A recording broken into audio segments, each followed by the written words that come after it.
सोमवार को आर्थिक राजधानी मुंबई में हुई मूसलाधार बारिश ने न सिर्फ बीएमसी प्रशासन के व्यवस्था की पोल खोली है, बल्कि एक बार फिर मुंबई बारिश में डूबती नजर आई। सोमवार की सुबह आर्थिक राजधानी मुंबई में हुई मूसलाधार बरसात ने न सिर्फ आम जनजीवन को अस्त व्यस्त किया है, बल्कि ये बताता है कि हमारे मुंबई शहर का सिस्टम ना कभी बदला है और शायद ना कभी बदलेगा। बीते एक दशक से मुंबई के हर मौसम में आर्थिक राजधानी मुंबई का यही हाल रहा है।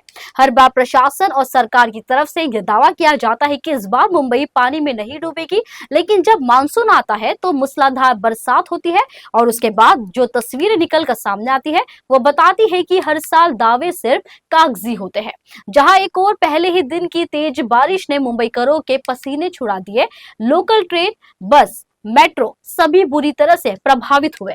वहीं दूसरी ओर मौका पाकर सियासी नेता भी बीएमसी प्रशासन पर तूफानी बारिश की तरह टूट पड़े। सभी सियासी दलों के बीच खूब जुबानी जंग हुई। वहीं बीएमसी अधिकारियों और कर्मचारियों की जमकर खबर ली, यहाँ तक कि भ्रष्टाचार के आरोप लगाते हुए उन पर कार्रवाई तक की मांग की। इस मौके पर विपक्ष ने राज्य सरकार को घेरा तो सत्ता पक्ष ने पुरानी सरकार पर सवाल उठाए। बीजेपी, शिंदे, अजित पवार की युति सरकार और बीएमसी पर निशाना साधते हुए कांग्रेस प्रदेश अध्यक्ष हर्षवर्धन सपकाल ने कहा कि पहली ही बारिश में मुंबई की हालत बदतर से बदतर हो गई। उन्होंने कहा कि सड़कें नदी तालाब में तब्दील हो गई और जगह जगह जल भराव ने मुंबई को जाम कर दिया।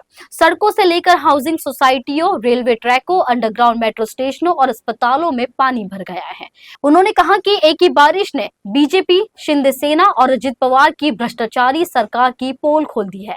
मंत्रालय, मुंबई महानगर पालिका प्रशासन और ठेकेदारों की भ्रष्ट युति की ही इस बर्बादी की असली वजह है। वहीं मुंबई कांग्रेस अध्यक्ष वर्षा गायकवाड़ ने कहा कि मुंबई में पिछले कुछ सालों से महानगर पालिका के चुनाव नहीं हुए हैं। प्रशासक के जरिए ट्रिपल इंजन भ्रष्ट सरकार बीएमसी पर राज कर रही है। इस सरकार के बेलगाम भ्रष्टाचार का परिणाम आज मुंबईकरों को भुगतना पड़ रहा है। पहले ही मानसून की बारिश में मुंबईकर न घर में, न सड़क पर, न ट्रेन में, ना ही बस में और ना ही मेट्रो में सुरक्षित है। उन्होंने कहा कि आज जो शहर की परिस्थिति है, महायुति सरकार उसके लिए सीधे तौर पर जिम्मेदार है। वहीं शिवसेना यूबीटी के नेता आदित्य ठाकरे ने कहा कि बीएमसी कभी भी इतना खतरनाक स्थिति में नहीं रही। अगर बीएमसी बीजेपी के नियंत्रण में चली गई तो तस्वीर ऐसी ही होगी। उन्होंने डिप्टी सीएम एकनाथ शिंदे पर भी हमला बोला। आदित्य ठाकरे ने शिंदे पर कटाक्ष करते हुए कहा कि मुंबई में इस मौसम की ये पहली बारिश नहीं है। हम पिछले 2 महीनों से नालों की सफाई कर रहे हैं। वो व्यक्ति कहाँ है जो खुद को दूरदर्शी और बुनियादी ढांचागत क्षेत्र का व्यक्ति कहता है। वही उप मुख्यमंत्री एकनाथ शिंदे ने बीएमसी का बचाव करते हुए कहा कि बारिश समय से पहले आ गई, न सिर्फ बारिश जल्दी आ गई बल्कि बहुत ज्यादा बारिश हुई है, जिसके चलते ये हालात हुए हैं।